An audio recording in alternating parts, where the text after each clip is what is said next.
After de Broglie hypothesis, photocell and Compton effect, है ना। उसके अगले पार्ट 3 जो है हम पढ़ेंगे। तो उसके पहले एक छोटा सा पैराग्राफ यहाँ पे था जो हमको पढ़ना था। The wave property of electron was confirmed experimentally in 1907 by Davisson and Germer. Wave property को किसने कंफर्म किया? डेविसन एंड जर्मर ने कंफर्म किया, right. Wave property of electron, Davisson and Germer in 1927 and 1928 by George B. Thomson in England by diffraction of electrons by atom in metals। Diffraction का principal मैं बोला ना कल, diffraction of light.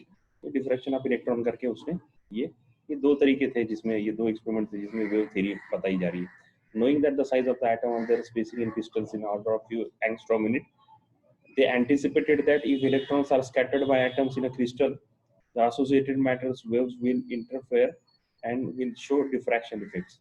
Diffraction effect कब मिलेगा? जब wave रहेगी तभी मिलेगा। उनको डिफ्रैक्शन इफेक्ट मिला, right. It turn out to be a true for their experiment, और उनको ये ट्रू मिला कि भाई डिफ्रैक्शन होता है ना। इंटरफेरेंस और डिफ्रैक्शन होता है। इंटरफेरेंस और डिफ्रैक्शन मतलब कि हमने इलेवेंथ में देखा तो होता है। और इंटरफेरेंस और डिफ्रैक्शन किसका होता है? सिर्फ वेव रहेगी तो इंटरफेरेंस डिफ्रैक्शन होगा, नहीं तो नहीं होगा। तो ये प्रूव किया उन्होंने। दो एक्सपेरिमेंट है, एक आ गया डेविसन एंड जर्मर और दूसरा एक्सपेरिमेंट जॉर्ज पी थॉमसन का, डिफ्रैक्शन ऑफ इलेक्ट्रॉन। दो एक्सपेरिमेंट हुए। Electron showed constructive and destructive interference. Constructive और डिस्ट्रक्टिव इंटरफेरेंस क्या, ये हम थोड़ा सा वेव थ्योरी में पढ़ेंगे। ये 12th के वेव थ्योरी चैप्टर उसके अंदर पढ़ेंगे। कंस्ट्रक्टिव और ये इंटरफेरेंस ये मैं ये पढ़ाऊंगा। थोड़ा सा अभी कैसे आगे एकदम डायरेक्ट 15वें चैप्टर पे हम आए तो कुछ चीजें शायद नहीं आएंगी, सीक्वेंस में नहीं आ रहे, ठीक है। No electrons were found in certain directions due to destructive interference while in other directions. ये ठीक है, ये हम लोग देखेंगे क्या है डिस्ट्रक्टिव कंस्ट्रक्टिव, वो हमको अभी देखना है। हमको देखना ही है पैराग्राफ आगे। डी ब्रॉगली ने क्या किया? उसको डी ब्रॉगली को 1929 में ये नोबेल प्राइज मिला। डी ब्रॉगली को, डेविसन एंड जर्मर को भी मिला 1937 में। जे थॉमसन ने फिर क्या किया? सब एटॉमिक पार्टिकल को ढूंढ के निकाला, इलेक्ट्रॉन को। जे थॉमसन ने इलेक्ट्रॉन को ढूंढ के निकाला और फिर उसके लड़के ने, सन जी पी थॉमसन ने बोला कि इलेक्ट्रॉन पार्टिकल भी है और वेव भी है। ऐसा इतना सारा 29 से लेके 1950-60 तक ये सारी बातें चली, ठीक है ना। तो ये पूरा ये चारों पांचों ने मिलकर ये कितना वक्त लगा देखो पूरा समझने को। 100 साल से ज्यादा का वक्त निकल गया फोटोन को समझने में कि फोटोन एक्चुअली इलेक्ट्रॉन, फोटोन ये सारी चीजें है क्या, सिर्फ पार्टिकल है कि वेव है, राइट। ठीक, चलो अभी हम लोग देखते हैं। The next experiment is Davisson and Germer experiment, right. Will see the Davisson and Germer experiment. Davisson and Germer experiment की ये फिगर है। ये फिगर से डायरेक्ट स्टार्ट करता हूँ, है ना। डेविसन एंड जर्मर एक्सपेरिमेंट में डेफिनेशन है नहीं, राइट। डेफिनेशन उसमें कुछ है नहीं उसमें, तो डायरेक्टली क्या आएगा? अगर हमको 6 पॉइंट याद है तो फर्स्ट विल एक्सप्लेनेशन, एक्सप्लेनेशन के बाद डायग्राम, डायग्राम के बाद कंस्ट्रक्शन, कंस्ट्रक्शन के बाद वर्किंग। तो मैं आपको पहले डायग्राम बता देता हूँ क्या है, आप भी मेरे साथ साथ निकालेंगे। पहले समझ लो, फिर आपको मैं 2 मिनट का वक्त देता हूँ। ये डायग्राम निकालनी पड़ेगी और ऐसी की ऐसी निकालनी पड़ेगी, राइट। क्या है देखते हैं, राइट। एक तो निकेल क्रिस्टल एक रखा है, एक तो बॉक्स ले लिया पहला पूरा, एक इवैक्यूएटेड पूरा ये वैक्यूम चेंबर ले लिया पूरा बड़ा, इवैक्यूएटेड वैक्यूम चेंबर बड़ा ये वाला, है ना। एक इवैक्यूएटेड वाला वैक्यूम चेंबर ले लिया। वो चेंबर के अंदर, इवैक्यूएटेड मतलब अंदर कोई एयर पार्टिकल वगैरह नहीं रहेगी, कुछ नहीं, पूरी हवा पूरा खाली कर दी, राइट। उसके अंदर एक निकेल क्रिस्टल रखा है, इस तरह से एक निकेल क्रिस्टल रखा। उसके बाद में एक एनोड है ना, एनोड भी रखा है यहाँ पे, और एनोड में ये फिलामेंट है, राइट। कॉलीमेटिंग एनोड है, उसका मतलब बोलता हूँ मैं आपको क्या। ये एनोड रखा, यहाँ पे फिलामेंट है। उसके बाद में ये एनोड को हाई वोल्टेज बैटरी इधर लगाई, एनोड को एक हाई बहुत ज्यादा मतलब 440 से भी ज्यादा वोल्टेज यहाँ पे लगाया। किसको? एनोड को। ये दिख रहा है इतना सा चेंबर, और ये क्या रहेगा? एक बड़ी रूम से भी ज्यादा बड़ा रहेगा। आप समझ लो कि भाई एक बड़ा हॉल नहीं है, शादी का हॉल इतना बड़ा, ये बड़ा इतना बड़ा रूम है। अब ये अपने को छोटा सा दिख रहा है, एक्चुअली बहुत बड़ा रहता है। और फिर फिलामेंट को भी एक बैटरी लगाई, तो 2 बैटरी लगी है। और फिलामेंट मतलब क्या वगैरह वो सारी बातें मैं बताता हूँ, पहले आप समझ लो। तो 2-3 बार बताना पड़ेगा तब समझ में आएगा, ठीक है। पहले क्या क्या है समझ लो। पहले वापस बोला मैंने, क्या है? 1 evacuated chamber, vacuum chamber. Evacuated vacuum chamber में निकेल क्रिस्टल रखा है। निकेल क्रिस्टल के आगे एक कॉलीमेटिंग एनोड है, और कॉलीमेटिंग एनोड को बहुत जबरदस्त हाई वोल्टेज लगाया। कॉलीमेटेड एनोड के पीछे एक फिलामेंट है, फिलामेंट को भी एक बैटरी लगाई हुई है, पोटेंशियल एक करंट दिया हुआ है। और ये दोनों एक दूसरे को कनेक्ट कर दिए, निगेटिव निगेटिव एक दूसरे को कनेक्ट कर दिए, राइट। और ये जो एनोड को लगाया है, एनोड को पोटेंशियल लगाया है, वो वेरिएबल है। ये एरो दिखा रहा है, इसका मतलब उसको हम क्या कर सकते हैं, वोल्टेज चेंज कर सकते हैं। ये भी और ये एरो भी क्या बता रहा, वोल्टेज चेंज कर सकते हैं। ये क्या बता रहा, रेजिस्टेंस चेंज कर सकते हैं, राइट। Okay fine. अब इसमें और ये सारी चीजें होगी। इसके अलावा यहाँ पे क्या है, एक मूवेबल डिटेक्टर है। एक मूवेबल डिटेक्टर यहाँ पे लगा, ये जो पट्टी है ये डिटेक्टर, मूवेबल डिटेक्टर, और उसके ऊपर ज्ञान ये डिटेक्ट, ये जो ये बॉक्स काला बॉक्स दिख रहा है, ये डिटेक्टर है। क्या डिटेक्ट करेगा, इलेक्ट्रॉन जो डिफ्रैक्ट होके वापस टकरा कर जो इलेक्ट्रॉन वापस आएंगे, डिफ्रैक्ट होके इलेक्ट्रॉन जो बीम वापस आएंगे, उसको डिटेक्ट करने के लिए एक छोटा सा कुछ तो कैमरा हमारा जैसा लगा है, उजाला दिखता कि नहीं दिखता, ऐसा है ना। तो वो एक डिटेक्टर जो क्या डिटेक्ट करेगा, इलेक्ट्रॉन वापस आ रहे हैं उसको डिटेक्ट करेगा। सो ये इलेक्ट्रॉन डिटेक्टर है। और इलेक्ट्रॉन डिटेक्टर का आउटपुट किसको दिया, गैल्वानोमीटर। गैल्वानोमीटर मतलब एमीटर, छोटा एमीटर। तो समझ में आएगा ये करंट है कि, कैसे समझ में आएगा करंट है कि नहीं। करंट को तो मीटर लगाना पड़ेगा, तो इसके पीछे एक मीटर लगाया, दैट इज माइक्रोमीटर, उसको गैल्वानोमीटर बोलते हैं। Galvanometer, galvanometer will measure the change in current, right. It will change current, change in current, right. ये गैल्वानोमीटर को दिया। अब वापस देखते क्या क्या है, क्या क्या है। निकल क्रिस्टल है, कॉलीमेटिंग एनोड है, फिलामेंट है। कॉलीमेटिंग एनोड का हाई वोल्टेज लगाया, फिलामेंट हाई वोल्टेज लगाया। उसके बाद में निकल क्रिस्टल है, निकल क्रिस्टल के बाद में, निकल क्रिस्टल के बाद में एक मूवेबल डिटेक्टर है। मूवेबल डिटेक्टर के ऊपर क्या आके मिला, डिफ्रैक्टिव बीम है। और वो मूवेबल डिटेक्टर के ऊपर का जो डिटेक्टर, उसकी एक स्केल है, ये स्केल के ऊपर मूवेबल डिटेक्टर लगा है। स्केल लिखना रह गया हमें यहाँ पे लिखना पड़ेगा। कौन सी स्केल है ये, सर्कुलर, हाफ सर्कुलर स्केल, ऐसा लिखना पड़ेगा, ये हाफ सर्कुलर स्केल है, वो लिखना रह गया। और 2 गैल्वानोमीटर, फाइन। ये अब ये कंस्ट्रक्शन हो गया। क्या क्या है, क्या क्या, वो पैराग्राफ में ऐसे ही आएगा। इसकी में इसके इसमें ये है, इसमें ये है, मैंने जो बोला वही रहेगा, पर अपन पढ़ेंगे फिर भी। तो देखो क्या हो गया, फिगर आपने को डेविसन एंड जर्मर का पहले एक्सप्लेनेशन अपन पढ़ेंगे क्या है, उसके बाद में अपन ने डायग्राम निकाला, तो डायग्राम अपन ने निकाला, उसके बाद में उसका कंस्ट्रक्शन, कंस्ट्रक्शन अभी जो मैंने हिंदी में बोला वही कंस्ट्रक्शन है, अपन हम पढ़ेंगे। तो कंस्ट्रक्शन यहाँ तक आया। अभी पहले फिगर निकाल लो, मैं 1 मिनट आधा मिनट रुकता हूँ। एक फिगर निकालो प्रॉपर, इसी तरह से फिगर निकालो, और अभी प्रैक्टिस करेंगे तो परमानेंट हो जाता है एक बार। अभी अपनी अपनी ग्रास्पिंग पावर बहुत बड़ी है, एक ही बार अगर कर दिया तो परमानेंट याद रह जाता है। चलो लिखो।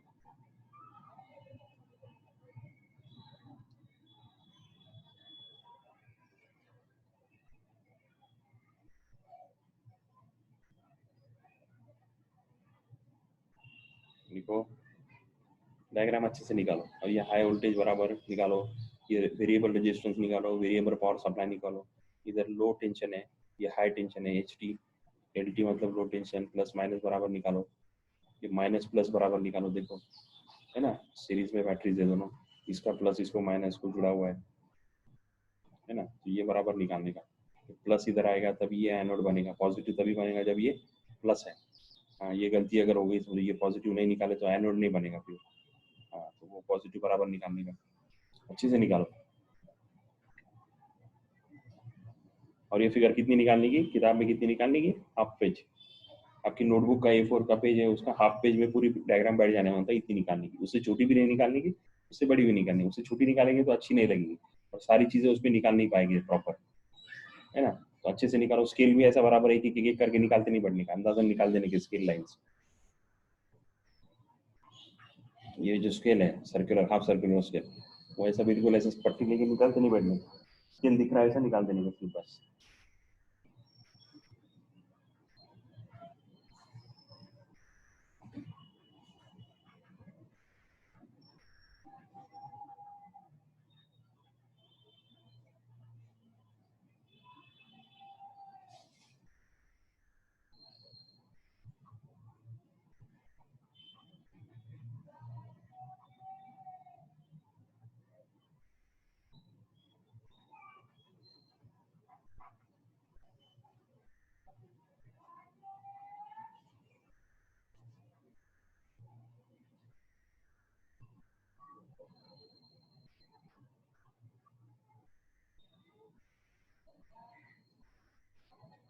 लिकर हो जाए तो मुझे बोल दो, if you can please raise your hand if you have finished it.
अगर आप निकाल के होगी तो हैंड रेस कर दो प्लीज।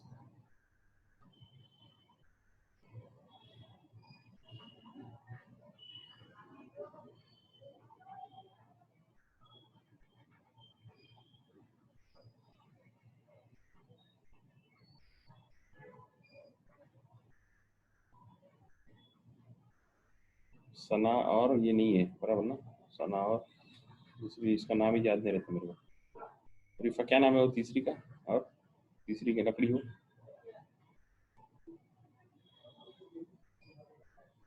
सना और क्या नाम,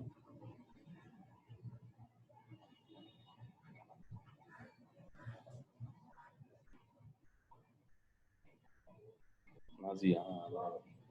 नाजिया का नाम क्यों नहीं याद रहता क्या मेरे को, वो आती कभी 2-4 दिन में आती, कभी कभी तो दो लोग, दो बच्चे नहीं है। रिजा कहाँ गए थे कल?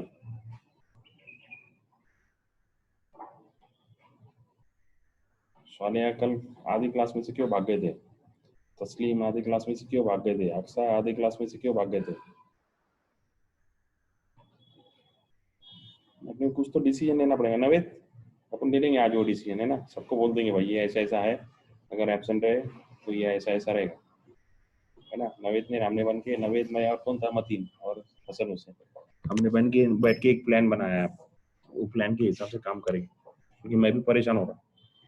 कब तक समझाने के बच्चों को, अटेंड करो, एबसेंट मत रहो, एबसेंट मत रहो, है ना। और अभी इंपॉर्टेंट बातें शुरू होगी, आपने को मैं बोल रहा हूँ, ये देखो, मैं मेरे हिसाब से ये महीने में मैं बराबर जो मैंने 3 चैप्टर बोला था वो खत्म करने वाला।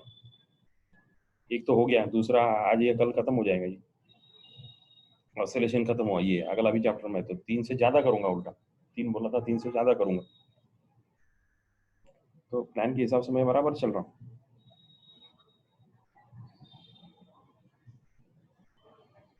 अगर आप लोग साथ नहीं देंगे तो मेरी तो हालत खराब हो जाएंगी, कैसे करूंगा मैं?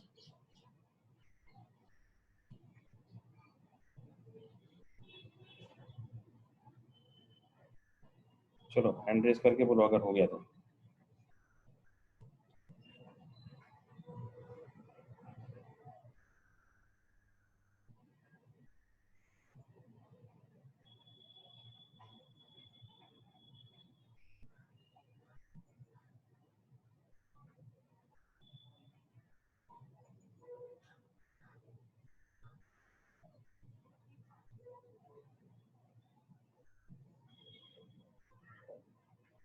चलो नवेद का हो गया ड्रॉ करके, और जल्दी जल्दी करेंगे तो मेरे को भी समझ में आएगा क्या चल रहा है। हसन का भी हो गया, अब हुसैन का हुआ कि नहीं हुआ कैसे समझेगा।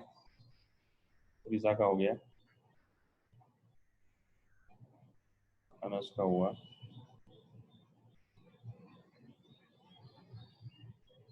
मतीन, तस्लीम, वेरी गुड। चलो हो गया।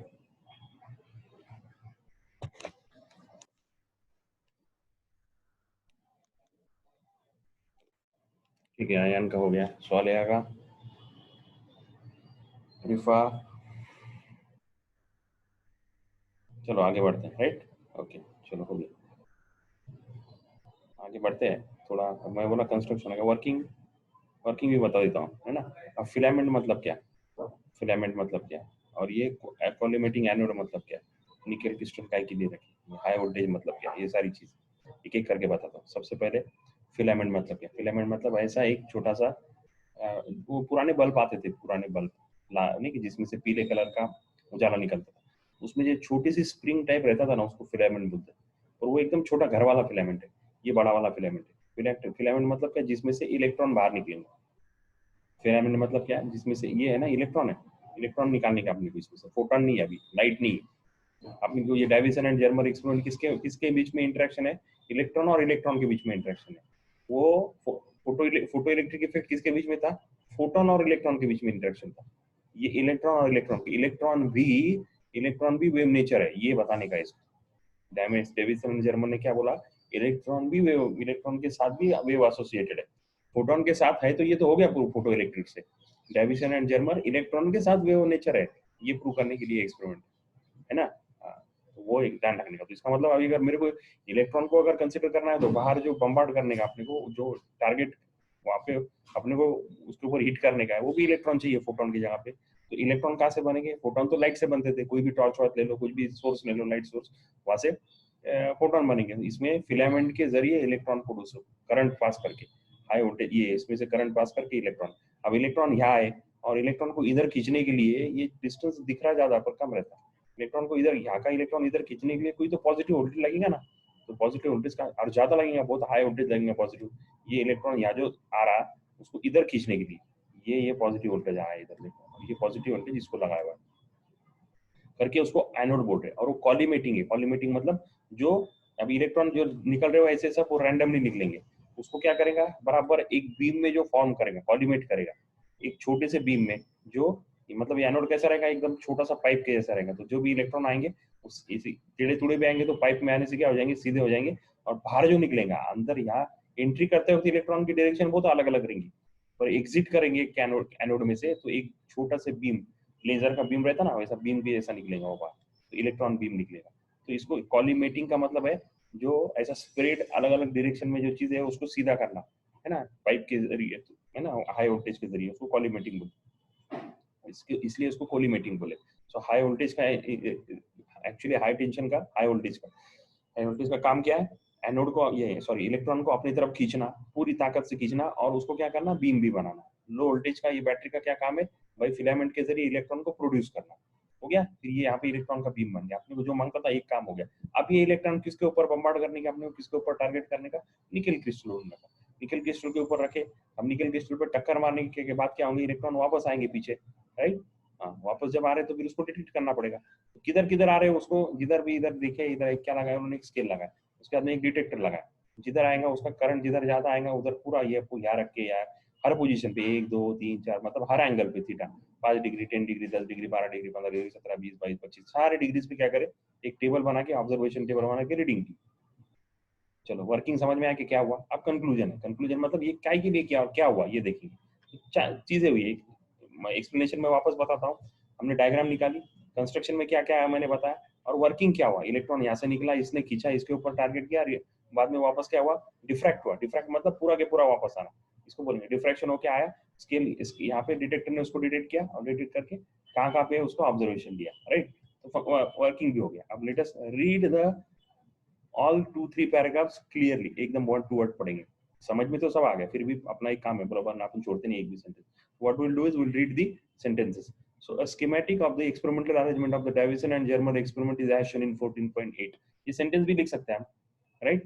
A schematic diagram of experimental arrangement of Davison and Germer experiment is as shown in the figure. Figure का नंबर नहीं देंगे, एग्जाम में भी लिख सकते हैं सेंटेंस, क्यों नहीं लिख सकते, लिख सकते हैं बिल्कुल। The whole setup is enclosed in a evacuator chamber. सही है क्या, कंस्ट्रक्शन लिख रहे क्या, कंस्ट्रक्शन है कि नहीं।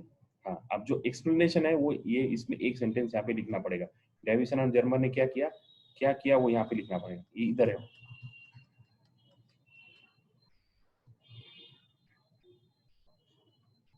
ये देखो, there was a property of electron was confirmed experimentally by Davisson and Germer, ये वाला, राइट। वो सेंटेंस में बाद में बताता हूँ आपको, कौन सा एक लिख देंगे आपको कि ये किसके लिए, ये आगे आएगा भी, चलो जाना, ठीक है। The whole setup is enclosed in evacuated chamber. चलो पहले ये नहीं करते, बीच में से कई और अपना ध्यान भटक जाएगा, पहले ये खत्म करते हैं इसको। It uses an electron gun, इसको क्या बोलते हैं, ये जो फिलामेंट है इसको इलेक्ट्रॉन गन बोलते हैं। एफ जो दिख रहा है वो इलेक्ट्रॉन गन है ना, देखो। It uses a electron gun, a device to produce electrons by heating a tungsten filament. Tungsten क्या है, ये टंगस्टन, ये कॉपर के जैसे मटेरियल का नाम है ना। जो बल्ब के अंदर जो छोटी सी वायर दिखती है ना, अपने को मैंने जो बोला येलो कलर के पुराने बल्ब थे, वो एक्चुअली टंगस्टन है ना। उसमें क्या होता है, इलेक्ट्रॉन हीट करने के बाद या उसमें से करंट पास करने के बाद उसमें से इलेक्ट्रॉन्स बाहर निकलते हैं, राइट। सो ये it uses an electron gun. देखो कंस्ट्रक्शन बता रहे क्या क्या है। एक तो हो गया, पहला तो पार्ट हुआ इवैक्यूएटेड चेंबर, दूसरा आ गया इलेक्ट्रॉन गन, है ना। इलेक्ट्रॉन गन काय की बनी हुई है, टंगस्टन फिलामेंट की बनी हुई है। क्या काम आता है, इलेक्ट्रॉन को प्रोड्यूस करने के लिए काम आता है, यूजिंग बैटरी बी। हो गया, दूसरा पार्ट हो गया। Electrons from the gun are accelerated through vacuum to, electron from the gun, gun में से इलेक्ट्रॉन निकल गए, उसके बाद में कहाँ पे जा रहे हैं, आगे जा रहे हैं। Electrons from the gun are accelerated through the vacuum to desired velocity by applying suitable accelerating potential cross cylindrical anode. Anode कैसा है, मैंने अभी बोला कैसा है, बारीक सिलेंड्रिकल है, सिलेंड्रिकल मतलब है ना ट्यूब के जैसा रहेगा, तब जाके सारे इलेक्ट्रॉन जो स्प्रेड हो रहे थे वो बिल्कुल एक लाइन में बीम के जैसा बाहर निकलेंगे, right. So accelerating potential across cylindrical anode and are collimated into a focused beam. किसमें आ जाएंगे वो, एक पूरा एक जगह पे आके फोकस्ड बीम बन जाएगा, किसका, इलेक्ट्रॉन का। This beam of electron falls on nickel crystal, सही है क्या, निकल क्रिस्टल पे कौन गिरेंगे, इलेक्ट्रॉन गिरेंगे, and is scattered in different directions.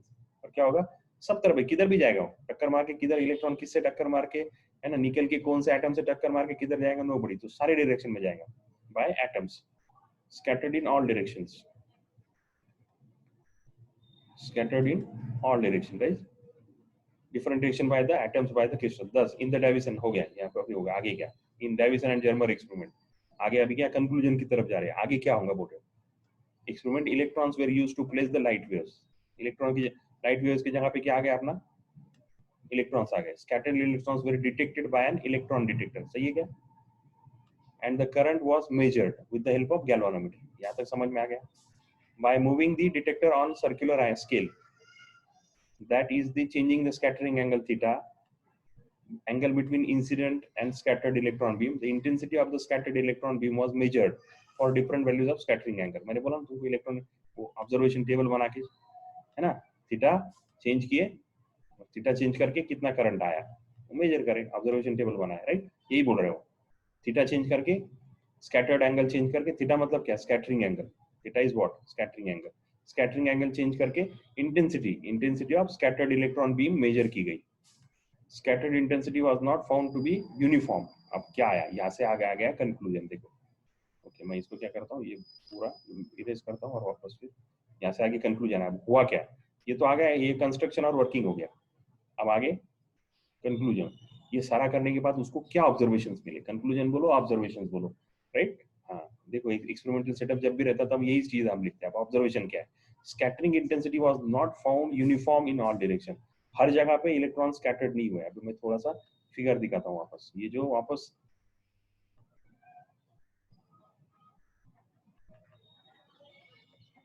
एक मिनट,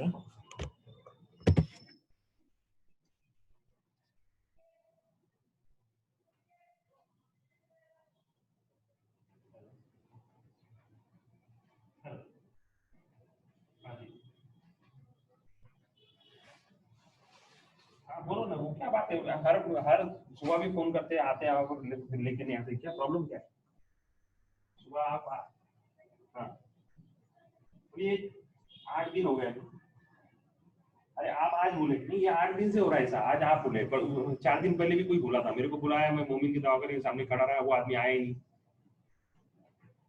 आपका फोन आया उससे पहले मुझे,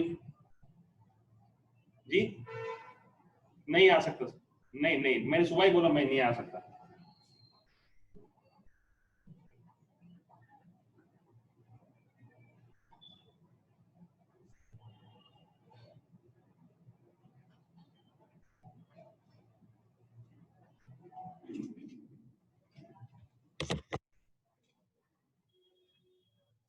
सॉरी, चलो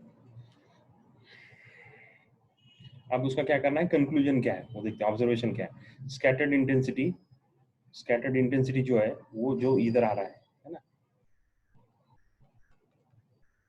ये जो स्कैटर्ड इंटेंसिटी दिख रही है यहाँ पे जो मेजर हो रहा है, इंटेंसिटी मतलब इसमें जो दिखेगा, अगर इंटेंस ये करंट ज्यादा आया, गैल्वेनोमीटर में अगर डिफ्लेक्शन ज्यादा दिखा तो इसका मतलब ज्यादा इलेक्ट्रॉन आ रहा है, कम दिखा तो कम हो रहा है, तो ये अपने को देखने का क्या है ना, ऑब्जर्वेशन क्या है देखने का, है ना, वो ज्यादा इंपॉर्टेंट है observation, right, scattered intensity was not found uniform, ये पहला है, first scattered intensity was not uniform, found to be, the scattered intensity was not found to be uniform in all direction as predicted by classical theory, सारे के सारे direction में एक जैसा नहीं आएगा, the intensity pattern resembled a diffraction pattern with peaks corresponding to constructive interference and troughs and regions of destructive interference, अब इसका मतलब मैं आपको समझाता हूँ, constructive interference मतलब क्या, diffraction is a property of waves, hence above observation implied that electrons formed in a diffraction pattern, यहाँ पे क्या हुआ, diffraction prove हुआ, डेविसन एंड जर्मन ने, अभी इसका आउटपुट क्या मिला, पहले आउटपुट मैं आपको निकाल के दिखाता हूँ, आउटपुट क्या मिला वो, यहाँ पे इलेक्ट्रॉन जो उन्होंने ग्राफ निकाला, तो आउटपुट कैसे मिला, यहाँ जो ये जो आया था इसमें उनको क्या दिखाई दिया, इलेक्ट्रॉन जो उन्होंने ऑब्जर्वेशन टेबल बनाया था, ऑब्जर्वेशन टेबल में थीटा जो था और इंटेंसिटी जो आ रही थी हर जगह पे अलग अलग थी। तो कैसा, कई जगह पे एकदम ज्यादा थी, कई जगह पे एकदम ऐसा ज्यादा मिल रहा था पिक, और कई जगह पे जीरो था, कई जगह पे ज्यादा था, कई जगह पे जीरो था, कई जगह पे ज्यादा था। ये क्यों होता है? ये डिफ्रैक्शन की वजह से होता है। डिफ्रैक्शन मतलब क्या, हम पढ़ने वाले डिफ्रैक्शन मतलब दो वेव्स अगर एक दूसरे में मिक्स होते हैं, दो वेव्स अगर एक दूसरे में मिक्स होते हैं तो क्या होता है, कई जगह पे अपने को मैक्सिमा मिलता है इंटेंसिटी और कई जगह पे मिनिमम मिलता है, कई जगह पे एम्पलीट्यूड मैक्सिमम मिलता है, कई जगह पे एम्पलीट्यूड मिनिमम निकलता है। तो जब ये मिक्सिंग होता है कंपोज, अपने ये काय में देखा, ऑसिलेशन में देखा, बराबर ना, वेव की ऑसिलेशन में देखा। तो आउटपुट क्या होता है, कभी एम्पलीट्यूड कहाँ पे ज्यादा मिलेगा, जब दोनों वेव्स फेज में रहेंगे, और अगर आउट ऑफ फेज रहेंगे तो जीरो मिलेगा। अपने ऑसिलेशन में देखा, ये ऑसिलेशन का चैप्टर इसलिए मैंने लिया था, ऑसिलेशन के चैप्टर पे से भी ये समझ में आता है, राइट। तो क्या हुआ, दोनों जब ये दोनों आने वाली, ये जो यहाँ पे अगर जब वो बिल्कुल मैक्सिमम मिला, मैक्सिमम यहाँ पे जब मैक्सिमम आउटपुट मिला, तो इसका मतलब नहीं, मतलब क्या हुआ, मैक्सिमम और मिनिमम मिल रहा है, इसका मतलब क्या है, वो वेव है, ऑसिलेशन वेव है ना, ये सारा वेव का ये कंसेप्ट, डिफ्रैक्शन का जो कंसेप्ट है, diffraction is possible for wave only. इसका मतलब क्या हुआ, जो इलेक्ट्रॉन है वो वेव की तरह बिहेव कर रहा है, पार्टिकल की तरह बिहेव नहीं कर रहा, राइट, वेव की तरह बिहेव कर रहा है, right, it is behaving like a wave. तो ये डेविसन एंड जर्मन एक्सपेरिमेंट से डिफ्रैक्शन हुआ ऐसे प्रूव किया, और डिफ्रैक्शन होता है इसलिए वेव है ऐसे सब्स्टिट्यूट किया। मुझे लगता है बहुत क्लियर है, कंक्लूजन भी लिख कर दे दिए कि भाई थीटा के हिसाब से इंटेंसिटी चेंज हो रही है, इंटेंसिटी ऑफ इलेक्ट्रॉन चेंज हो रही है, और वो इंटेंसिटी की हो रही है कहीं, उसको दो होते हैं, जहाँ पे मैक्सिमम मिलता है उसको कंस्ट्रक्टिव इंटरफेरेंस बोलते हैं, कंस्ट्रक्टिव डिफ्रैक्शन, ये कंस्ट्रक्टिव इंटरफेरेंस, जहाँ पे मैक्सिमम मिलता है उसको कंस्ट्रक्टिव इंटरफेरेंस बोलते हैं, जहाँ पे मिनिमम मिलता है उसको डिस्ट्रक्टिव इंटरफेरेंस बोलते हैं। जहाँ मैक्सिमम मिलता है, ये पढ़ने वाले हैं, ये वेव थ्योरी के चैप्टर में पढ़ने वाले, पर अभी थोड़ा सा समझ में आ जाए ऐसा, जहाँ पे मैक्सिमम इंटेंसिटी मिलती है उसको कंस्ट्रक्टिव इंटरफेरेंस बोलते हैं, जहाँ पे मिनिमम मिलती है ये निगेटिव साइड या जीरो जो भी है उसको डिस्ट्रक्टिव इंटरफेरेंस बोलते हैं। तो कंस्ट्रक्टिव और डिस्ट्रक्टिव जो जिसका मिलेगा वो वेव का रहेगा तभी मिलेगा, नहीं तो नहीं मिलेगा। इसका मतलब हुआ electron is basically, so that's it, that is an output of the conclusion of Davison and Germer experiment. Let's move ahead. Davison and Germer varied the accelerating potential from 44 volt to 68 volt and absorbed a peak in the intensity of the scattered electrons in 50 degrees. उन्होंने क्या किया, experiment किया और क्या रखा, उनको अच्छे result कहाँ पे मिले, 44 से 68 वोल्टेज के बीच में मिले। वी कितना रखा उन्होंने, डी ब्रॉगली हाइपोथेसिस के फॉर्मूले यूज करना पड़ेंगे थोड़े बहुत, है ना। तो उन्होंने वोल्टेज कितना रखा, 44 और 68 के बीच में, और थीटा कितना, तो कौन से थीटा में उनको मैक्सिमम मिला, 50 डिग्री पे उनको मैक्सिमम आउटपुट मिला, है ना। 50 डिग्री को और एग्जैक्टली बोलेंगे तो 54 वोल्ट, 54 वोल्ट और 54 वोल्ट, मतलब ये दो फिगर जो है उसके लिए 54 वोल्ट के लिए उनको मैक्सिमम स्कैटरिंग मिला, 50 डिग्रीज और 54 volt, theta is equal to 50 degree and V is equal to 54 volt में उनको मैक्सिमम लाइट दिखाई दी, वो घुमा रहे थे ना लाइट, तो मैक्सिमम लाइट दिखाई दी, राइट। ओके फाइन, तो ये वो डी ब्रॉगली के इसमें डाले, डी ब्रॉगली के फॉर्मूले में ये दो सब्स्टिट्यूट किए तो क्या आया देखो, v is equal to 54 volt, lambda is equal to 1.228 upon root 54, कितना आया, 0.167 नैनोमीटर। वही डी ब्रॉगली का फॉर्मूला, कल आपने जो न्यूमेरिकल सॉल्व किए थे, डी ब्रॉगली का न्यूमेरिकल सॉल्व किए थे बराबर ना, वो सब्स्टिट्यूट किए, सब्स्टिट्यूट करने के बाद कितनी आई लैम्बडा की कीमत, डायरेक्ट एक फॉर्मूले से मिल